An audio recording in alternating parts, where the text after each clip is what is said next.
Olá! No Câmara Rio Notícias especial de hoje vamos falar sobre o fornecimento de água no Rio de Janeiro. Reservatórios estão com nível baixo e não está afastada a possibilidade de um colapso hídrico.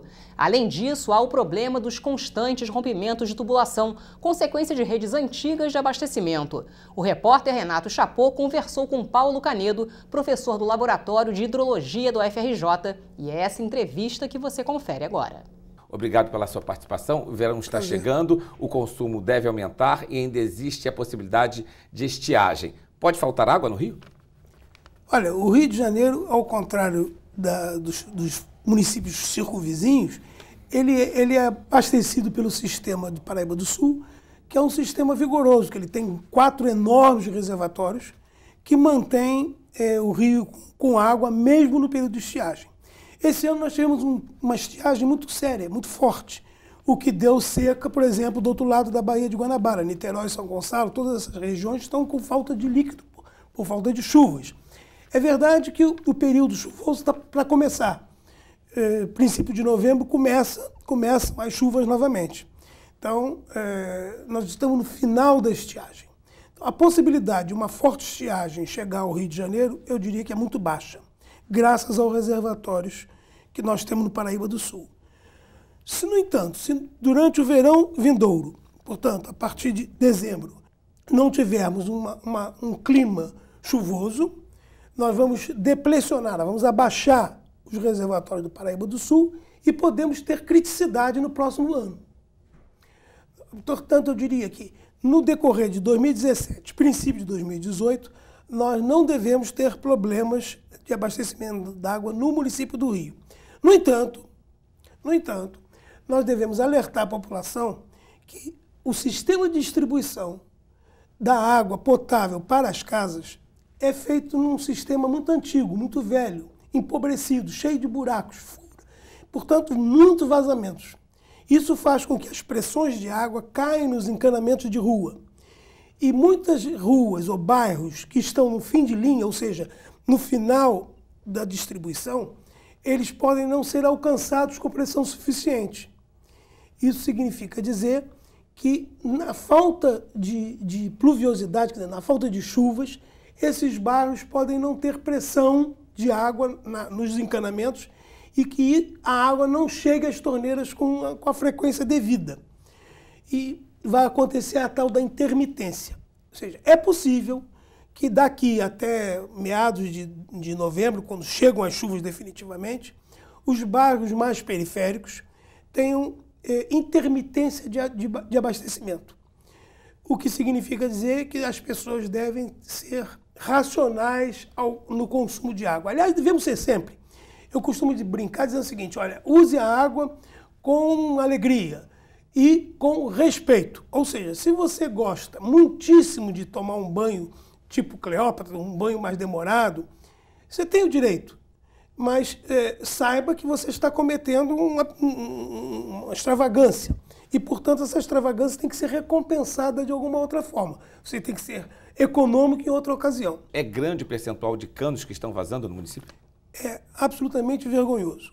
Para a informação de todos, a média no Brasil é de 47% de perdas. Ou seja, a cada 100 litros de água que se trata na estação de tratamento, 47 litros são perdidos. Só são distribuídos 53. O que é absurdamente vergonhoso. O Singapura, que não é nenhum país deslumbrante, é 6% em vez de 47%. O Japão é 2%. Então, a média brasileira é 47%. O Rio de Janeiro, a SEDAI diz ser 36%, o que é extraordinariamente ruim. Niterói, que é muito melhor, tem 21% de perda, que ainda é ruim. Eu acho que, ao nível da situação do Brasil hoje, nós não deveríamos ter nada inferior a 15%. E estamos com 36, são os números oficiais. Mas o que provoca esses vazamentos? São canos que já passaram a sua vida útil. Ou seja, como qualquer instalação, ela tem um período de manutenção. Se a manutenção não é feita ou a troca não é feita, o cano fica frágil e aí começa a vazar. Existe uma estimativa, um estudo que prove qual o percentual de canos velhos que abastece aí a cidade? A nossa infraestrutura enterrada é muito antiga e ela deveria estar sempre sendo renovada. Quer dizer, numa cidade moderna, toda vez que se faz alguma obra nas ruas, aproveita-se essa obra para trocar os canos, botar canos novos. E isso é feito periodicamente. Não é assim, ó, destrói a cidade, faz cano, não. Vai fazendo um conserto nas ruas, nas vias, vai se trocando aqueles canos. Então você sempre tem um cano em condições de funcionamento dentro da sua vida útil. Então a gente vai ter um colapso hídrico, não por conta de um problema de clima, mas por conta de um problema estrutural da empresa? Cada bairro terá a sua fragilidade maior ou menor, dependendo da manutenção que a empresa de saneamento faz. Sabendo que a empresa de saneamento não faz boa manutenção em nenhum bairro. Então, nós estamos numa situação precária. Mas tem bairros piores e tem bairros melhores dentro da média do Rio de Janeiro. Quais são os melhores, quais são os piores? Os melhores bairros são aqueles onde a pressão social é maior. Portanto, eu diria que tende a ser os bairros mais bem frequentados, os bairros de maior poder aquisitivo. São os bairros que têm maior acesso aos jornais, é os bairros que têm maior acesso à Câmara de Vereadores para protestar contra os maus serviços da empresa de saneamento. Então, esses bairros tendem a ser mais bem atendidos. O bairro mais pobre, o bairro mais frágil economicamente, menor acesso aos órgãos de divulgação, ele é renegado a segundo plano. A privatização da SEDAI pode melhorar essa situação ou piorar? O problema não é de privatização, o problema é de eficiência. Repara, uma empresa pode ser eficiente privada e pode ser eficiente pública. Não é o fato de privatizar que tornará ela eficiente. Há uma tendência do privado ser mais eficiente que o público, mas isso não é uma regra. É possível ter empresas públicas eficientes? Claro que é. Tem exemplos no mundo? Tem exemplos no mundo. Mas há uma tendência em que o privado seja mais eficiente que o público. Eu diria que nós não devemos botar a discussão de privatização como o fulcro da questão, porque não é esse o problema. O problema é saber a eficiência da empresa. A empresa é eficiente? Ótimo. Se a empresa não é eficiente, tem que arranjar um meio de trocar. É importante se fazer uma campanha para se controlar o consumo? Olha, é sempre importante de controlar o consumo. Nós temos... O abastecimento público tem dois tipos de controle. O controle do consumo, que é quanto a gente quer, é o chamado controle da demanda, e o controle da oferta, o quanto eu tenho que produzir para garantir água para a população. Esses dois controles são absolutamente essenciais. Eu vou falar um pouquinho do controle da oferta, porque hoje está em discussão isso. A construção de reservatórios dá um conforto de segurança hídrica. Agora, está muito em moda falar na segurança hídrica. Então, segurança hídrica é qual é a capacidade que uma cidade tem de vencer uma longa estiagem e se tornar segura. Como é que se consegue isso? Com reservatórios.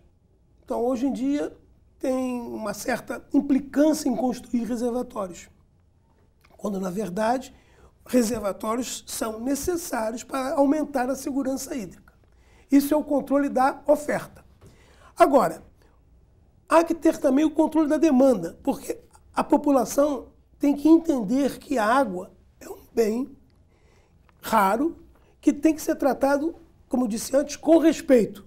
Ou seja, não gaste desnecessariamente. É que nem dinheiro. Você tem direito a pegar o seu dinheiro e comprar um chocolate mais gostoso. Tem. Mas você não tem direito a rasgar o dinheiro. Ou não deveria ter. Então, não se deve jogar água fora. Como é que se joga água fora? Por exemplo, deixa a torneira pingando. Por exemplo, que é o mais comum de todos, deixa o vaso sanitário com a válvula, com aquele complexo de fechar, mal regulado.